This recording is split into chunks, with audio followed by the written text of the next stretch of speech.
Hey guys, Zephyrnix here. So right now we're going to jump into our part 2 of how to go ahead and create my intro. So as you saw right here, we already have our folder here with all of our resources. So what we're going to do is let's go ahead and throw our resources into Adobe After Effects. That's actually what we're using right now to go ahead and do it here. So there we go. Dump them all, and there you go. So let's go ahead and get started. There's a lot to cover in this particular video here. If you haven't gone ahead and watched the first one, go ahead and follow that button in the upper left hand corner. Go ahead and check out the first video, then come to the second video. Aside from that, let's get started. So first thing we want to do is we want to go ahead and drop the background down. So just take the background here and drop it down here. Okay, so as you see, our background showed up on the canvas here. So first thing I'm going to do is I want to go ahead and hold down the control button and hit D. And I'm doing that to duplicate it. Now we'll go ahead into why I had to go ahead and duplicate this file in a minute. Let's go ahead and do everything else first. Now one thing I want to go ahead and make mention is this. Basically whatever's on top is the thing you will see first. Okay, so that means that if, like for example, if I put something at the bottom here, it will not be seen. Why? Because it's under the background. You understand what I'm saying, right? So everything on top is what needs to be, everything on top will be shown first. You know, think of it as a layer. So with that being said, see name, remember this has our actual name, right? Let's go ahead and drag it under background because we want it to be under there. Remember with the background explodes and then you see the name back there. Remember that? Okay, so what we're going to do now is we're going to go ahead and take our music and put it below name. In terms of audio, it doesn't really matter where you put it, but we want to get it out the way here.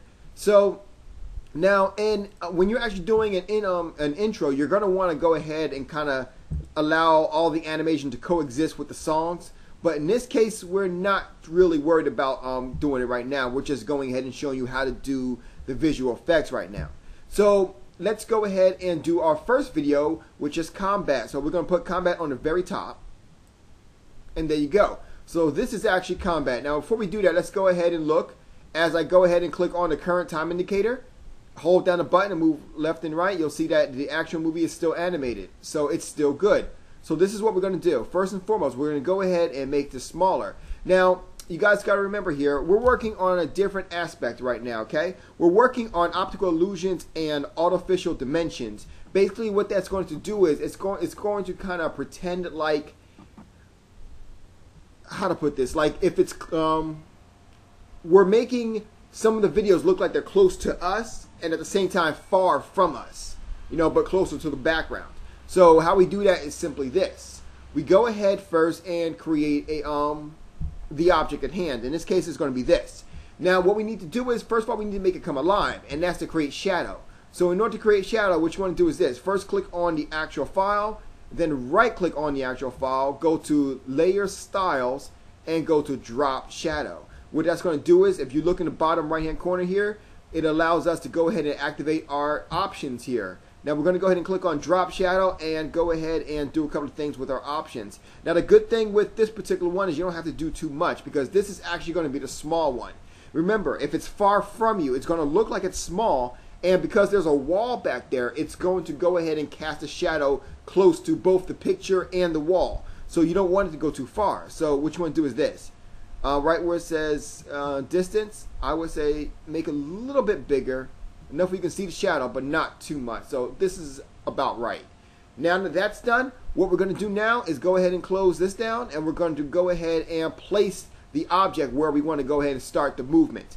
Now, I don't want the actual picture to appear as soon as as the intro starts. What we want to do is we want to go ahead and move the intro to where we want it to start from. So I'm going to let it start at 3rd second right here. So in 3 seconds of the intro starting, the movie starting rather, we're going to go ahead and see the first object. So let's take our time indicator, put it right here so we can see the movie. Now, time for the movement. Now, if you remember in my video, the movement starts from left to right and also from right to left. So we're going to start from left to right first. So first of all, let's move it all the way to the left-hand side. Okay? Now, I want you to go ahead and click on the arrow right here for the options of transform rather, excuse me. Now, I want you to pay attention to the position area. You want the position to, you want to really pay attention to this one. First and foremost, you've got this one right here and you got this number right here. consider this your left and right, and this one your up and down. So first of all, you want to make sure that your up and down is in the correct number here. So I'm going to leave it at 245. Okay, we good? We good. Now the reason why we want that to stay the same is because we want to make sure that it doesn't go up and down. We're just trying to make it go left and right. So that'll keep it, you know, in exact place it needs to be in terms of moving that away.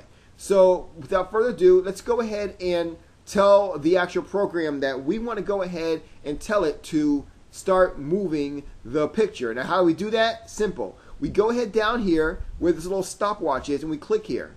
Bang. That automatically tells the program, hey, we want this picture to move. So this is where you need to keep it. This is where the first keyframe of the movement takes place. So the computer program knows that now. So okay, there we go. Now we got to tell it where to go ahead and stop. Now how do we do that? It's actually pretty simple. All we have to do is find the spot we want to stop. Now we started at 3 seconds. Let's go ahead and make it move to 4.5 seconds. So we go all the way to 4.5 seconds, okay? Now, remember, our number right here for our position is 245. I want you to take this picture and move it all the way to the right-hand side, making sure this number is still 245. If it's not, you can just click and change it. Now notice that you have this little what do you call this, like string thing, if you will, here. What does that mean? Basically that's the movement line. That's basically where everything is moving. So we've already moved it once. That's all you need to do. Now we can go ahead and play to test it, and as you see, it's moving. That's all we had to do. Now after we finish that, go ahead and close down the actual options here. Now this is what I personally do. After the keyframe, once you're in a position where the picture is no longer an issue, you know, basically it's out of the screen, it's done all it was going to do, I do this. I like to go ahead and remove all the excess. I do just to kind of keep things out the way. So what I do is this. I go down and click on a file that we're looking at. I go to edit here, and I go to split layers. Okay, now after I split the layers, I go ahead and click off all the excess fab. So there you go. Now we're going to go ahead and do the second thing to the second video here, which I'm using the jobless paradise video here. You know, the rap video that I did a while ago. So there you go. So what we're going to do now is this. We're going to go ahead and use a different position. Now first of all, we're going to make it move from right to left, but at the same time, we're going to make it start before, we're going to make it seen before the Mortal Kombat video, but it's going to end after the Mortal Kombat video as well. So how do we do that? Pretty simple here. First and foremost, we want to move everything to where we want it to start from. So we want to start from here first, okay? So we're going to start at 2 seconds, okay? That sounds fair? Sounds fair. Okay, so after you move from 2 seconds, I want you to go ahead and take this actual picture here, and I want you to make it smaller so we can see. At the same time, this is the actual picture that's going to be closer to us. So after you make it to the size that you want to do, you want to make it a little bit bigger than the pictures that's supposed to be in behind, okay? Now remember, right click, layer styles, drop shadow. Now this is where it gets interesting, because when you drop shadow here, remember this one's supposed to be closer to us, which means that the shadow is supposed to be farther away should be farther away from the picture here. So what we're going to do is this. We're going to take distance and we're going to raise the distance a lot. Not too much, but enough. Now we're going to take occupancy, which is another phrase for transparency, and we're going to make it transparent, because the farther the object is away from the actual wall in which is casting the shadow, the less of a shadow it's going to cast. So there you go. So now that we've done that, let's go ahead and get it moving. So, just like the other one, except for vice versa, we start from the right. Now we've already set where we're going to go ahead and start from. So we go ahead, click on transformer option here, and make sure we know the number here, 168, okay? Click on to tell the program we want to start moving it, bang. Now, where are we going to end it at? Well, this one, the first one ends at, let's see, 4.5 seconds. So we're going to make it end at 5.5 seconds, right? So after we move the indicator over there, 168, remember that? We're going to go ahead and move this across. It's still 168, but just make sure it's completely 168. And there you go. You're done. That simple. Now, always go ahead and test your stuff out before you go ahead and do anything else. Hit play. And there you go. Everything is still moving. Everything is moving as it's supposed to be. All the movies are still animated. There you go. So once we do that, like I said before, go ahead and do the exact same thing here. Edit. Split layer. And get rid of the excess fat. Now, you're going to want to do that for as many videos as you're going to want to do it for. You know, if you want to have 6 videos going scrolling right to left, do whatever you want. Make sure you get the timing correctly, though. Now, after we've done that, so you pretty much got pretty much a good grasp on how to go ahead and do this, how to go ahead and have the pictures moving from left to right or whatever you want to do. So now that we've done that, now we want to do the explosion part because we love the explosion part, right? So about 7 seconds is where we want the explosion to take place in this particular case here. Now, the first background, as you see right here, is where the explosion actually takes place. The second background is actually there just to go ahead and kind of play as the first background. We'll call it that. So first thing we want to do is we want to go ahead and end the first background, the main background here. So that will be the second background. So just go ahead and do exactly as we talked before. Edit, split layer, and then get rid of the excess fat. Now, take the first background and move it all the way to where the second background ends. You want them pretty much where the second background ends, you want the first background to begin, like that. So you can go ahead and make it bigger to make sure. Okay. Now, I want you to go ahead to the over here in the center right-hand corner and type in PIX. PIX will bring up anything, well, with PIX in it. In this case, CC Pixel Poly. All you have to do is make sure that you have the right explosion one clicked on, and double-click Pixel Poly. Now, as I move the indicator, notice the explosion, right? There you go.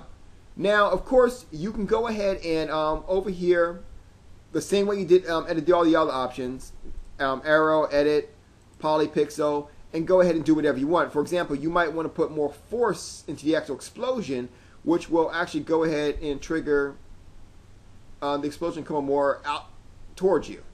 See how it came more towards you? You know, or whatever that you want. Maybe that might be too much force, so you might want to judge the force back some. Not bad, right? So that's actually pretty much it. Now, the one thing I want to cover is this. Notice how these two, the first two that we did, are actually movie videos. Now, with all movies, in most cases, come audio. So what you want to do is here, with both of them, you want to go ahead and click on the arrow again and click on audio. And make sure that where it says audio levels, make sure that for the movies, they're always turned down. You don't want both audios to go ahead and coexist. You don't want the background music and the movies to go ahead and kind of contradict each other or kind of be there, you know, stepping each other's toes. So you make sure you do that, and that's it. That's pretty much all that is to that actual intro. I know it's not a lot, right? Never was supposed to be. So I hope you guys can take some of these instances that I showed you here, and I hope that you guys can go ahead and show your own intro. Go ahead, by the way, and go ahead and attach it to this video. I would like to see what you guys can do.